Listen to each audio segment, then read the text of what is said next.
Hello everyone, this is part 44 of What If Naruto Was the Devil Ninja, and I hope you guys enjoy this video and to like, to subscribe, to share, and check out the playlist, to see more comment down below. Now let's start the intro. They call me a god. They call me a god. They call me a god. Join my membership, the perks are great. It's in the description. Be sure to like and subscribe, it gives me more motivation. Enjoy. Naruto, Rias, Revel, Rosweiss, and Koneko stood inside of their bedroom as Kuroko raced about the room, lighting scented candles and incense, and adding lenses to the lights so everything was seen through a red haze. He had no idea where she'd gotten any of those. It looked like she had set it all up in advance. The incense had an unusual scent. It was pleasant, like fresh strawberries, but there was something about it that addled the mind. What is all this? Asked Rias with a frown. Kuroko paused in what she was doing to look at the redhead. Her express was smug, as if she was exuding her superiority in all matters of Rias. In response to that look, Naruto's redhead girlfriend's expression took on a fierce glare, not that Kuroko seemed to mind. She even giggled. I'm setting up the decorations in order to set the mood, obviously. Just having S is fine and all, but if you want to infuse more passion and love into your S, then you need to set the mood. You kids are amateurs who have only been F. You haven't experienced true lovemaking like this. Neither have you, Koneko S. Nya ha ha ha. Kuroko just laughed her sister's words off, not bothered in the least, though now Naruto wondered if Kuroko might be a virgin. Could such a thing even be possible? Anyway, now that everything is set up, I recommend you kids get to it. The longer you wait, the less time you have until the mission begins. Her words rang true. They really didn't have much time. If they wanted to take even a smidge of the chakra Yami had stolen from Naruto back, then they had to get started now. Naruto would never admit this out loud, but he was actually shivering in anticipation. The idea of having an orgy with these women was already enough to make him harder than a diamond. We'll get to it. Koneko glared at her sister. But you need to leave. But Shiron, I'd like to see this. I need to make sure nothing goes wrong. Leave. Nya ha ha. Kuroko rushed out of the room. The last thing Naruto saw of the woman was her brilliant golden eyes gazing at them with amusement before the door closed. Quote, Devil Ninja. It took the girls 1 hour to get ready. By the time they came into the living room, it was to find that everyone who would be involved in this operation was already waiting for them. Naruto found himself staring at Issei, who was glaring at him with tears in his eyes and snot dribbling down his nose. The boy looked angry. However, he also looked like he was staring at a god. Are you okay, Eyes? I am, so jealous of you, Issei mumbled. Naruto wasn't sure what Issei was talking about. It must have shown on his face because a blushing Irina explained. That is, everyone else who was living in the West building with you, heard your, what you guys were doing last night. Her cheeks suddenly lit up like a bonfire. She looked about frantically, then settled on staring at her hands as she twiddled her thumbs. It was actually a little hard to sleep with you making so much noise. Naruto glanced at the others who had been sleeping in a room next to his and realized most of them were blushing. Le Fay Pendragon looked especially embarrassed, but she was also biting her lip as if she wanted to say something. It sounded like you were having a lot of fun, Xenavia added. She was the only one not blushing. Truth be told, I'm really interested in knowing how the act of baby making went down last night. I'm even tempted to ask if I can watch next time. The answer would be no, Rias said. No one who isn't a part of Naruto's harem will ever be able to watch what we do, and if you are part of it, you probably won't be watching anyway. Xenavia shrugged as if to say she didn't care. Naruto used that time to look at the others. They were all arrayed around the room. Not only was Team Varley and the Citri Peerage present, but Metatron was also with them. He wondered what the Archangel was doing here. Sure, he lived with them, but Naruto assumed Metatron would be leaving for the front lines with Azazel, Michael, and Sirex. What are you doing here? He asked. I am here to help you reach the base where Office and Canoe are being held, de Gozaru, Metatron said. Thanks to Cao Cao, we know that the ritual will take place in the underworld, in Lucifard, the original capital of the Satan territory. It seems Rizvim has set up his base there. In Lucifard, there is a large castle in the center of the city, which is where Rizvim's base is located. Metatron held up his hand and revealed that he had one of those basic summoning circle cards. I have been given this by Sirex de Gozaru. I will be using this to transport you all to just outside of Lucifard. After that, you shall make your way into the city, infiltrate Rizvim's base, and rescue Office and Canoe, de Gozaru. The rescue operation seemed simple enough. However, they were keeping it simple for the reason that a simple plan was more easily adaptable. They didn't know what they would find in Lucifard, which meant there was no telling how well any plan would hold up. Of course, they were going against Rizvim Lucifer himself. He was a man who had the powers of an ultimate class devil, which meant a battle with him would be a hard-fought one. There was also no telling how many people they would be up against. Do you know how long we have before Rizvim enacts the ritual to take Office's powers? Asked Rias. We do not, de Gozaru, Metatron said. However, I believe he will wait until he has received confirmation that you have arrived in hell before enacting the ritual. Rizvim is a cruel man who enjoys toying with his enemies. It would not surprise me if he wanted to give you hope that you could rescue Office in time, and then take that hope away at the very last moment. This guy sounds like a real piece of work, Koneko muttered as Naruto stroked her head. HMPH. You guys haven't seen anything yet. Varley crossed his arms as he lounged on the couch, one leg crossed over the other. Rizvim is such an incredible bastard that he even killed his own son.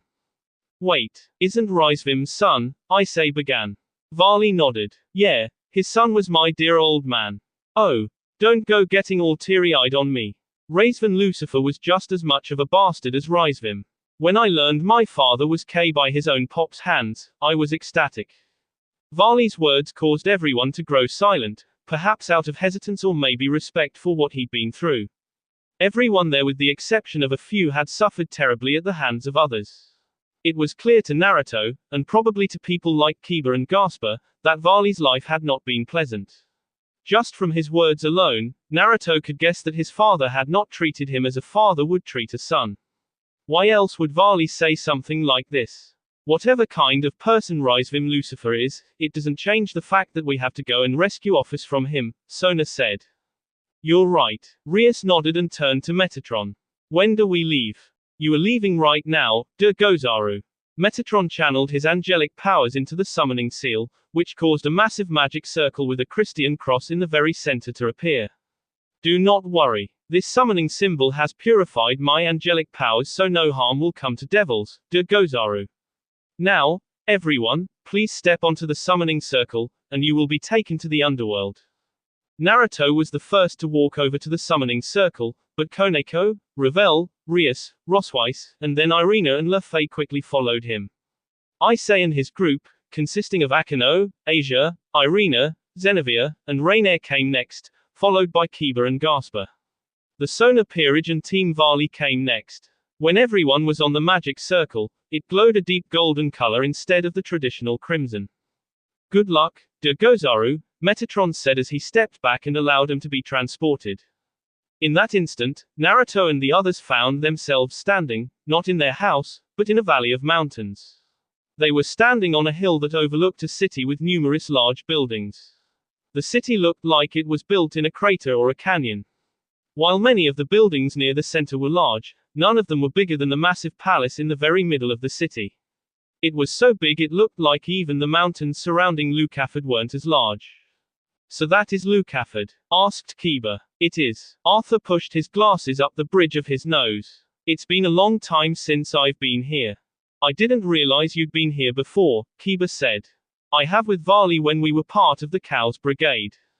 Ah. Varley stared at the city with a look of disgust on his face. His eyes were narrowed as he clenched his fists. It was clear to everyone that he was not interested in returning to this place, which made Naruto realize Office must be pretty important to Varley on a personal level. Well, she had once told him that Varley was her first friend. I believe we should head out, Rias said. No one disagreed. Should we split up? Asked Sona. No. Rias shook her head. Let's travel into Lucifard together. If we need to split up for whatever reason, we can do it after we've infiltrated Rizvim's main base. Her plan was sound enough and everyone agreed with it. Thus, they set out for Lukaford with thoughts of rescuing Canoe and office engraved in their hearts. Devil Ninja. They walked through the streets of Lukaford, which were surprisingly empty. Naruto couldn't figure out what was going on. Not only was there no one in the streets, but when he looked through the windows of buildings, he couldn't see anyone either. It was like they had all vanished. We're inside a barrier, Kuroka informed him. That's why you don't see anyone. We've been separated from the underworld and are in a dimension similar to the ones used in rating games. A barrier. Naruto frowned. Why didn't I sense one? Probably because you've closed yourself off to the natural energy of the world. Kuroka shrugged. This barrier is quite subtle, so only a pure-blood devil like Rias and Sona over there, or someone with an innate connection to nature energy like Shiron and I, would be able to sense it. Rias. Naruto turned to look at the redhead, who slowly nodded her head. We have entered a barrier that separates us from the normal dimension. My guess is that it was created in preparation for summoning Samael. Summoning a creature like this would undoubtedly be felt by every high-class devil in the underworld. Rizvim would need to put up a barrier if he didn't want people discovering what he was doing. I'm certain the only people he wants intruding on him is us. I suppose that makes sense, Naruto said, nodding. Still, it's kinda creepy, not having anyone else around here. Irina held her arms and shivered. I'm not sure I like how creepy this feels. You and me both, Zenevia agreed. They soon made their way to the massive castle-like tower structure in the very center of the city. It looked even bigger up close. The architecture reminded Naruto of modern-day skyscrapers in Japan, but this one had a unique twist in that several spikes jutted out from the sides like stakes. It gave the entire building a very. This looks so cliched, Naruto muttered. It's like someone tried their hardest to create an imposing evil castle using architectural themes they found in Castlevania. Castlevania has better taste than this, Koneko muttered. I agree. Gasper suddenly shouted. You can't compare this place to the castle in Castlevania. The style of architecture in that game is very reminiscent to the Baroque period that began in the early 1600s in Europe. They look nothing alike. Naruto had never heard Gasper so adamantly defend something before, but he did know the young half-vampire liked to play video games. He had all the Castlevania games in his collection. He supposed him saying this place looked like the castle from those games was something of an insult. That said, he wasn't going to change his opinion. How do we get in? Asked Rosweiss. I don't see an entrance. It did indeed look like this place had no door. At the very least, Naruto couldn't see a front door, though it did have several windows. He wondered if this meant they needed to use some other means to enter, or if maybe they could create their own entrance. I doubt it, Rias said. When Naruto looked at her, she smiled. You were thinking about creating your own entrance, right? You were probably planning to drill this wall with a Rasengan or something. I don't think that would be a good idea. This place probably has some form of defense that we don't know about. Trying to break through will likely result in those defenses activating. We might be able to defeat whatever defense comes up, but it will take time. So we're trying to find an entrance, Naruto pointed out. Point, Rias conceded. You two are fortunate that I have already thought of a way in. Sona pushed her glasses up the bridge of her nose. Lukaford has a very unique subterranean level that works like a series of interconnected passageways. If we can find the entrance to those passageways, we should be able to find a way to enter Rizvim's lair without tripping any traps. And how should we do that? Asked Rias. With a smirk on his face, Varley stepped forward and raised his hand. Did you people forget that my name is Varley Lucifer? I might not have been back to this hellhole in a good while, but I at least remember how to enter my grandfather's base.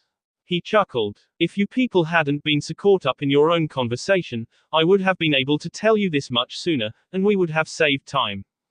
Oh, whatever, Rias snapped. If you know how to enter this place, just tell us already. All right. However, before I lead you all to the entrance, we should probably deal with them. At that moment, Varley pointed at something in the sky. Naruto, Rias, Sona, and the others lifted their heads and gazed at the sky as well, curious to know what he meant. However, when they saw the hundreds of black specks blotting out the underworld's unique sky, alarm bells went off in their heads. The enemy. Sona shouted. Looks like it, Varley confirmed. Those are definitely devils working for my grandfather. Look, I can even see them being led by Shalba Beelzebub. What should we do? Ise wondered. Naruto frowned as he stared at the massive force above them, then thought about their own forces. Their forces didn't even exceed 20. Even if they combined their forces, there was no way they could defeat them all unless Naruto reverse summoned Kurama, which took time and had a time limit. Naruto was saving Kurama as an ultimate trump card in case they ran into Yami. He couldn't summon him here. Let's split up, he suddenly said. Sona, can you and your peerage join forces with Kuroka and Baiko? Use a combination of guerrilla and urban warfare to fight him off. I believe Saji should even be able to match Shalba if he summons Vitra like he did in Kyoto. I see you're deciding to give orders despite being Rias's pawn. Sona wore a somewhat complicated smile as she shrugged. But it's a good idea, so we'll go with that. She turned to Kuroka and Baiko. So long as you two are also okay with it. Kuroka and Baiko looked at Varley, who shrugged at them as if to say they could do what they want, then turned back to Sona. Ki. We don't mind at all, Baiko said as he twirled his staff around. In fact, bashing in some devils might be just what the doctor ordered. It will be good to stretch out my claws, Kuroka added. I'll also help him out, Revel announced, to the shock of everyone, including Naruto. Turning to him, the blonde phoenix gave him a brave smile as she said, I'm better at creating strategies than fighting, and strategies are more useful when there are multiple forces involved in a large-scale battle. I'm afraid I wouldn't be much help if we had to fight against Yami or Rizevim Lucifer. I understand. Naruto placed his hands on Ravel's shoulders. With a small grin, he leaned down and pressed his lips against Ravel's. He wanted to make it a lasting K, but they didn't have time, so he pulled back before she could return his K. Kick their A, Revel. Yes, I will, Revel said with a nod. We don't have any more time here, Sona added.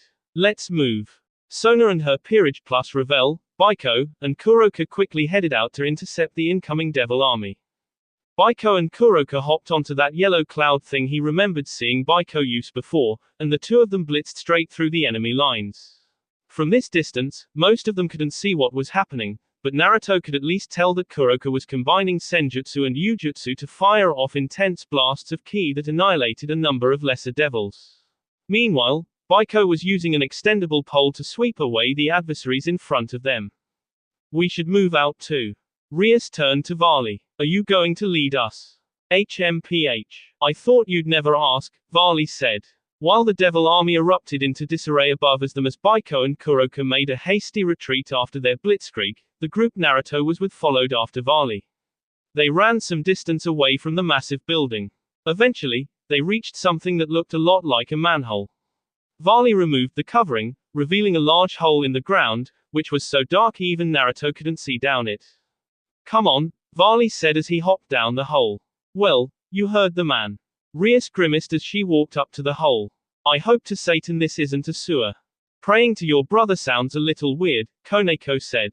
Oh, shut it. The good-natured banter ceased a second later as Rias, followed by Koneko, Naruto, Ise, Rainier, and the others dropped down below. There were a few of them, like Asia, who weren't exactly athletically inclined. Ise fortunately caught Asia before she could faceplant on the hard stone ground. Koneko ended up catching Gasper as he jumped down, though Naruto was certain the half-vampire could have flown down if he wanted to. Despite Naruto's initial belief that this world was dark, the tunnel they found themselves in was actually quite bright. It seemed there were several lights around to guide their path, though they were spaced at intervals and the areas where there was no light in between that, making these odd spaces of light and total darkness. Well, this isn't as bad as I expected, Rias muttered.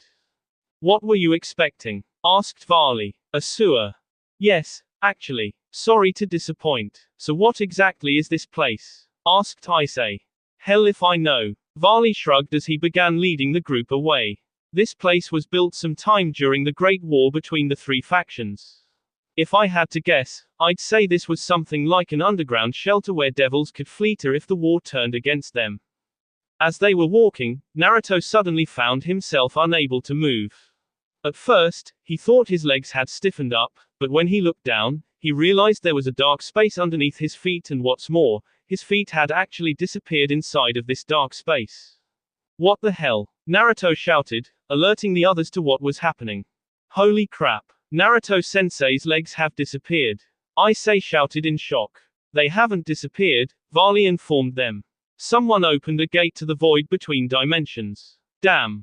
Naruto. Naruto. Naruto. Naruto. 4 sets of voices screamed his name as Rias, Koneko, Rosweiss, and Irina reached out for him.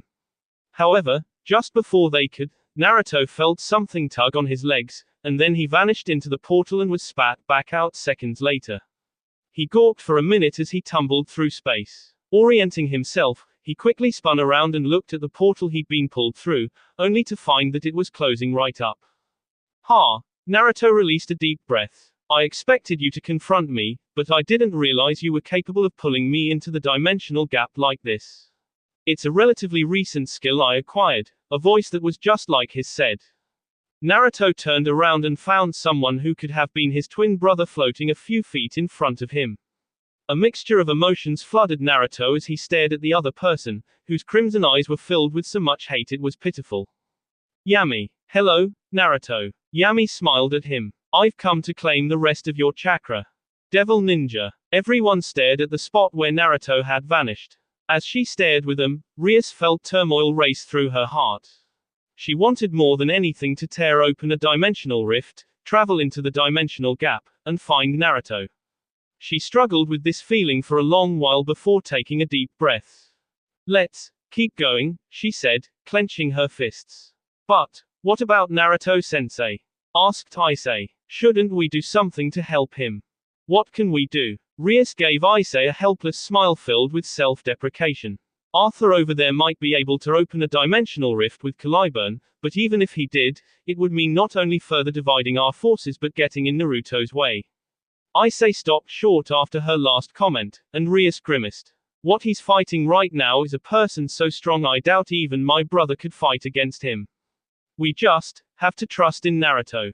While Issei clenched his fist, Rias struggled with her own feelings. She was worried. Her confidence in Naruto was absolute. She believed that any creature he fought against, even a god, would lose to Naruto, but what he was fighting now was not a god. He was fighting an overpowered version of himself, a dark Naruto that had more power than the current Naruto did. It was the worst kind of a opponent anyone could face.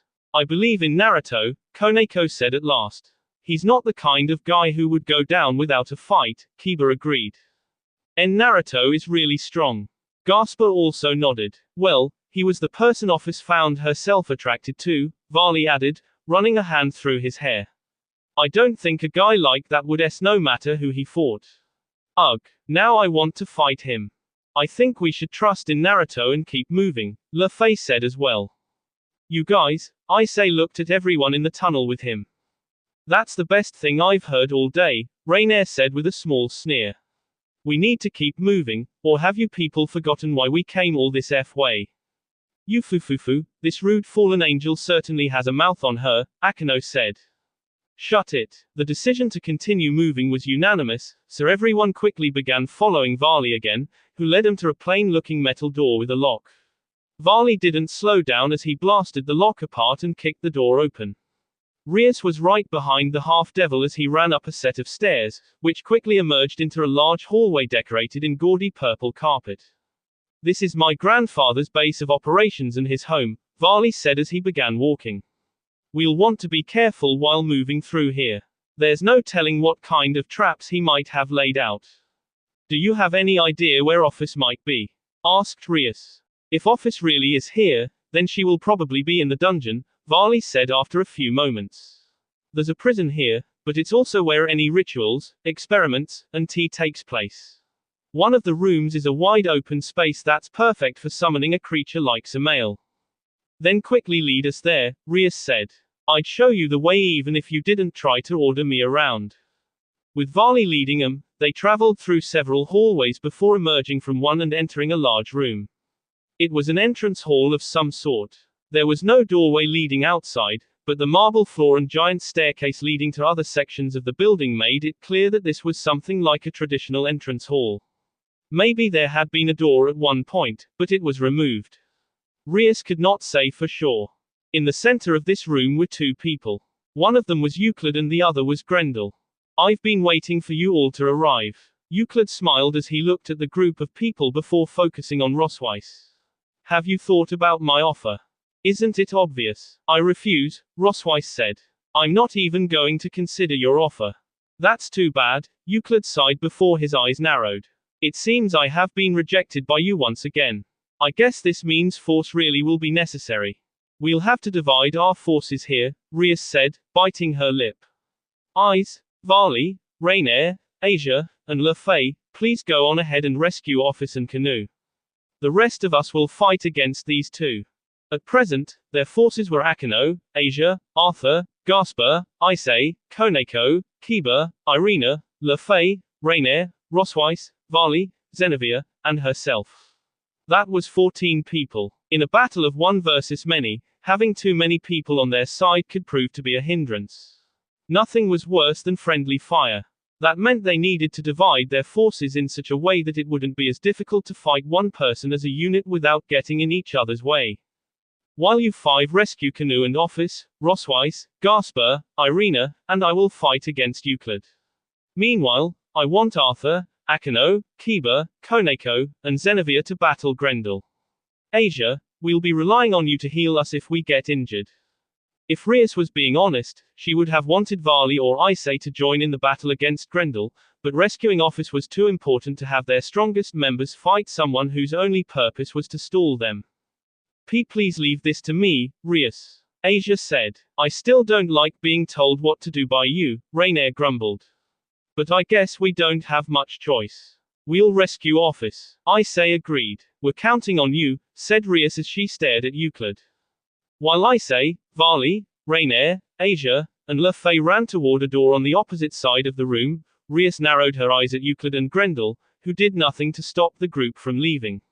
This merely confirmed to her that Rizvim wanted Issei and Varley to reach him.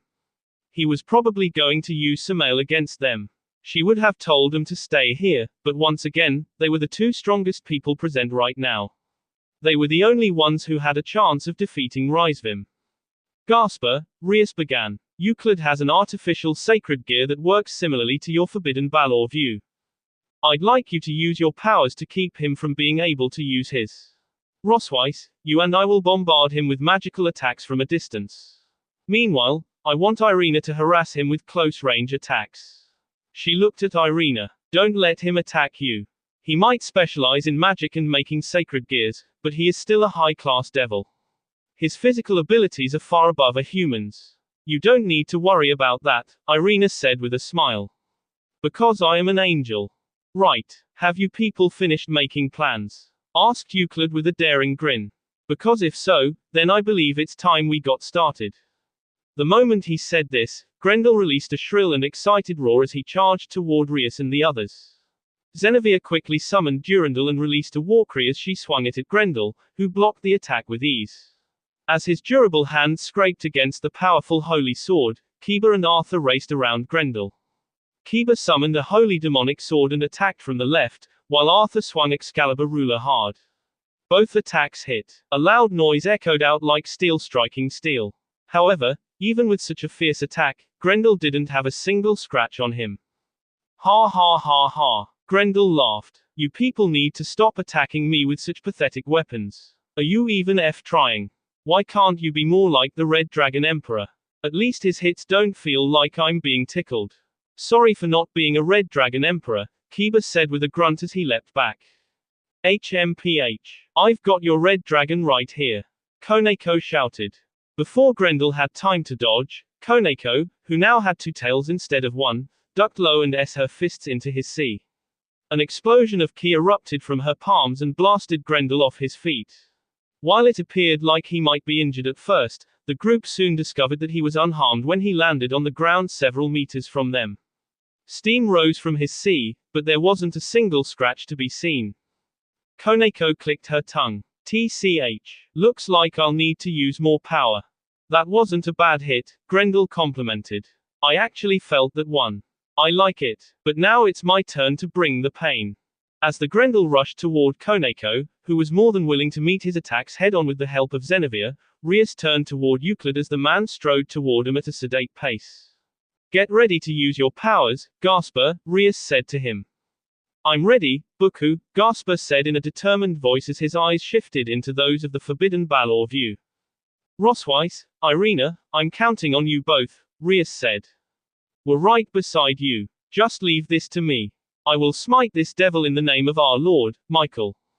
Irina summoned a light sword to her hand and rushed toward Euclid, who scoffed at what he no doubt deemed a foolish action. The area around his hand began glowing. Yet just as it looked like he was about to escape with his time-stopping power, his entire hand suddenly froze. It was only temporary. However, Irina used that 1 second of time to swing her sword at him. Euclid had no choice but to summon what looked like a holy sword. Irina's weapons S into the holy sword, which shattered, but it gave Euclid enough time to overpower Gasper's magic and escape from her attack. Using her memories of the fight from their last battle, Rias guessed at where Euclid would be and fired off a wave of demonic energy at that spot. Euclid appeared just seconds before the wave was about to envelope the area. With a grimace, he swept his hand out with a powerful gesture, his own demonic energy into the wave. A powerful explosion erupted between the two powers. Rias and the others had to leap back and cover their faces with their hands as the intense winds pushed against them. "You really are a troublesome opponent, Rias Gremori," Euclid said in a dark voice. "However, do not think that your tactics will win against me. I'm far more powerful than all of you combined, and I still have many sacred gears that I haven't shown you yet." As he said this, Euclid took out a small green gem. He crushed it in his hands. A strange yet powerful energy undulation rippled through the air as his hand began glowing. His arm was only covered in the strange light for a few moments. When the light disappeared, a red gauntlet made of segmented armor that resembled dragon scales was covering his arm. Rias's eyes went wide as she looked at it. Don't tell me," Irina muttered in shock. Rias gritted her teeth. "So you've managed to create an artificial boosted gear as well." "It's just a prototype," Euclid admitted with a shrug. "I was able to analyze the data I acquired when Grendel fought against Hudo and the others. I actually have several sacred gears based off their abilities, but I felt this was the best one to use in my present situation." Grinning, Euclid bent his knees in a fighting stance and beckoned to her and the others. "Well, aren't you going to fight me? I'm eager to see how this artificial boosted gear works in a real battle." Devil Ninja. Ravel did not take part in the actual battle between Sona's peerage and the Old Satan faction's forces. She hid herself far to the back where none of the Old Satan faction could see her, watching from inside of a building, where she directed their forces to attack from. Sona, have Tsubaki and Tomo pull back. Kuroka and Baiko, blitz their forces again. While she didn't receive acknowledgement in the form of words, Tsubaki and Rhea did pull away from the fight above, which was like a chaotic throng as dozens of devils tried to attack the pair from all angles. It normally would have been impossible for them to escape. However, Ravel directed Momo and Rhea to lay down suppressive fire that opened a hole in the Old Satan faction's formation. As Tsubaki and Tomo escaped from the center of the enemy's formation, Kuroka and Baiko rushed out from behind a building, into the Old Satan faction. The pair proceeded to use their superior firepower to decimate numerous devils in the blink of an eye. Then they retreated. Shalba Beelzebub, flying in the back of this formation, screamed in frustration as he tried and failed to K the two. "Ignore the weaklings. Go after those two now." Under Shalba's enraged orders, a contingent of the Old Satan faction soldiers went after Baiko and Kuroka as they disappeared into a building. "Tsubasa and Saji, you two are up. Attack the enemy once they enter the building." The Devil faction soldiers entered the building, which was hiding Saji and Tsubasa. Kuroka and Baiko should have already slipped out of the back. Ravel could not see what was happening inside of the building, but seconds after the Old Satan faction forces entered, screams erupted from the inside. Following that was a moment of silence. What happened?" Shalba Beelzebub demanded. "This is Saji," a voice suddenly came over Ravel's communicator. "We've eliminated the enemy contingent." "Nice. In that case, get out of the building through the back. Your job is done." As she spoke, Shalba raised his hand and gathered energy along his palm. A bright red sphere appeared in the center of a magic circle, which quickly shot forward like a cannonball fired at max speed. It struck the building seconds later and annihilated the entire thing in one go. Ravel winced when a wave of heat washed over her, but she tried not to shiver at the complete eradication of the structure. Saji and Tsubasa announced their escape over the intercom. At that moment, Shalba continued gazing at the building that he had destroyed what remained of it. Technically, it was just a big crater now. As he continued staring at it, he clicked his tongue and ordered his forces to move out and find the others. We've thinned out their numbers a good deal, Ravel said as she began moving. Let's regroup and then plan our next strategy. Remember to use the buildings as cover and always keep Shalba and his forces in sight so they can't surprise us. Ravel received a chorus of affirmatives over the communication network. Glancing at Shalba and his forces once more, she saw that he was moving in the opposite direction as her, and so she took off. Leaving the building, her wings of fire flapped as she darted to the next building over. With her back pressed against the wall, she glanced up and saw that Shalba was still looking away. She was just about to move again when a shiver passed through her body. Seconds later, a fiery blaze erupted from above her. Ravel looked up to find an inferno bearing down on her. Eyes widening in shock, Ravel flapped her wings of fire and dodged to the left. The inferno S into the building, detonating with an incredible amount of force, so much that Ravel was pushed back as she spun out of control. It was only thanks to her training with Koneko that she managed to land on her feet. I didn't expect you to dodge that, a terrifyingly familiar voice said. You were never really the kind of person who fought on the front lines. It seems you've improved, Ravel. Ravel was deathly afraid of look at the voice coming from above, but because she knew she had no choice, she looked up, craning her end to find a man floating on wings of fire as he stared down at her. The face looking at her was as familiar to her as her own. His blonde hair and blue eyes had a similar hue to hers as well. He no longer wore his burgundy blazer, but had traded the outfit in for an all-black suit with numerous Velcro straps. With flames all around him, the ends of his jacket, which trailed all the way to his feet, flapped in a breeze created from heat. Riza, Oni-sama. Ravel's heart thundered in her sea. It felt like something had grabbed her heart and squeezed it. Her breathing became stilted as she tried to deny what her eyes were telling her. She didn't want to believe it, that Riza was here, because that could only mean one thing. Hello, Ravel. Riza Phoenix smiled at her, but it wasn't the smile she remembered from so long ago, that lazy and arrogant but still kind smile. This one was filled with malice and hatred. It's been so long since you and Riza last saw each other. Why don't you come up here and give your big brother a hug? It meant that Riza had sided with the enemy. Devil Ninja. Varley was in the lead as they raced down a set of stairs that went in a spiral. Issei felt like they were in the middle of a dungeon level in a video game, traveling toward the last boss they needed to defeat to beat the whole thing. The sound of their footsteps echoed back to them as they moved. How long do these stairs go on? Asked Issei. Because he was a devil and in great physical shape, the stairs didn't actually make him tired, but they were getting annoying. It felt like they had been traveling down these stairs for hours. It shouldn't be much longer, I think. Varley grimaced as he hopped down the stairs 3 at a time. My grandfather designed these stairs to seem never-ending in order to annoy people coming and going. There's actually a trick to this. When someone gets upset from going down the stairs, the magic of the stairs will deactivate and let us pass through. What an awful F-magic, Rainier grimaced. Your grandpa is an A. I am already aware of that. Ha, so, one of us has to get annoyed for the magic to activate. Asia asked. Ugh, I am not even sure how magic like that would work, Le Fay mumbled. Yeah, but don't worry. I can already see that one of you is close to blowing up, Varley said. Asia looked like she wanted to ask about who was going to blow their top first, but then Rainier let out a shrill scream. Damn it, F. This is so stupid. I hate these F stairs and that a devil S. And there we go, Varley said. At the exact same moment that Rainier began cursing like a drunk sailor, the stairs beneath their feet suddenly disappeared. However, the drop down wasn't very far. Barely a second passed before they hit the ground.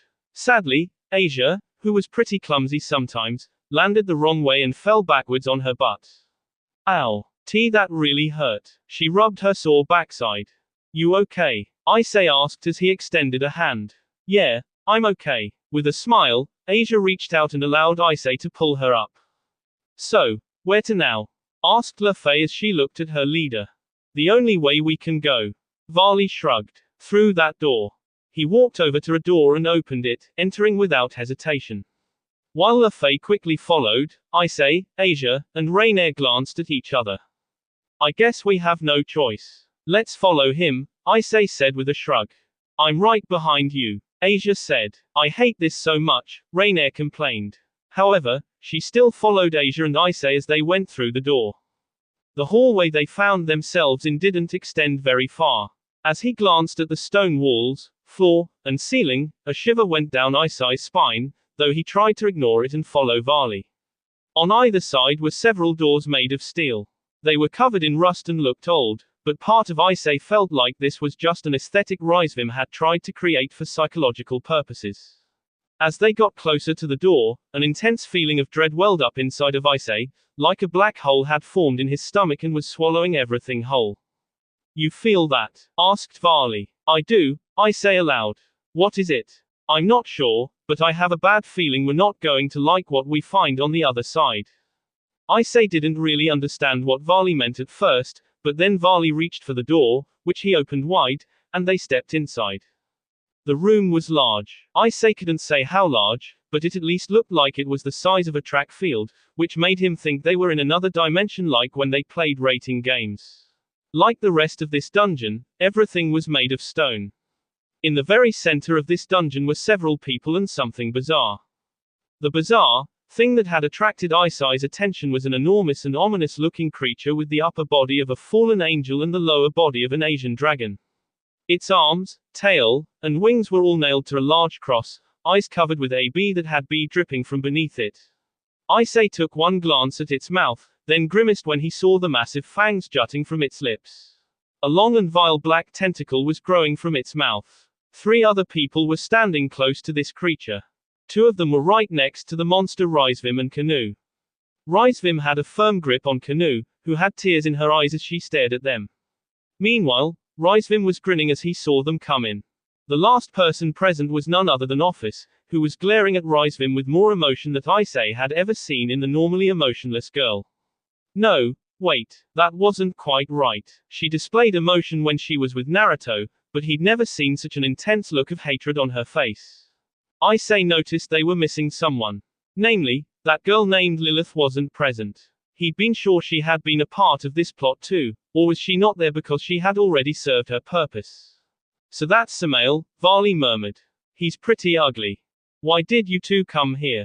Office demanded, looking at them. Because we obviously couldn't leave you. Varley shrugged. If we didn't come here to rescue you, Rizvim would just steal your power without anyone who could put up a fight. You shouldn't have tried to rescue me, Office said morosely. Hey now, how can you say that to people who have come all the way here to save you? Varley said with a laugh before his eyes narrowed. In either event, it looks like we literally made it seconds before that thing devoured you. HMPH. Rizvim snorted as he pulled Canoe closer and kept his hand over her mouth. The girl tried to say something, but her words were muffled. You say that like you arrived in time, but the truth is that I have been waiting for you to arrive. Rizvim grinned. I want to watch you struggle and fight against me. I want to watch the hopelessness appear in your eyes as you realize how futile it is. Then I want you to despair when I kill the people you care about in front of you. I waited so I could amuse myself. Had I wanted to, I could have already stolen Office's power. Issei gnashed his teeth together. This guy's words were pissing him off so much right now. He wanted to rush over and deck this man in the face so hard his nose caved in, but he knew that doing so would not be the best idea since he didn't know how strong Rizvim was, never mind Samael. First things first, we need to get Canoe back, Issei said as he thought about the situation. She's the reason Office can't do anything. Once we get her away from Rizvim, Office can just blow him away. That's easier said than done, Varley muttered. Lefei, you got any nifty magic we can use?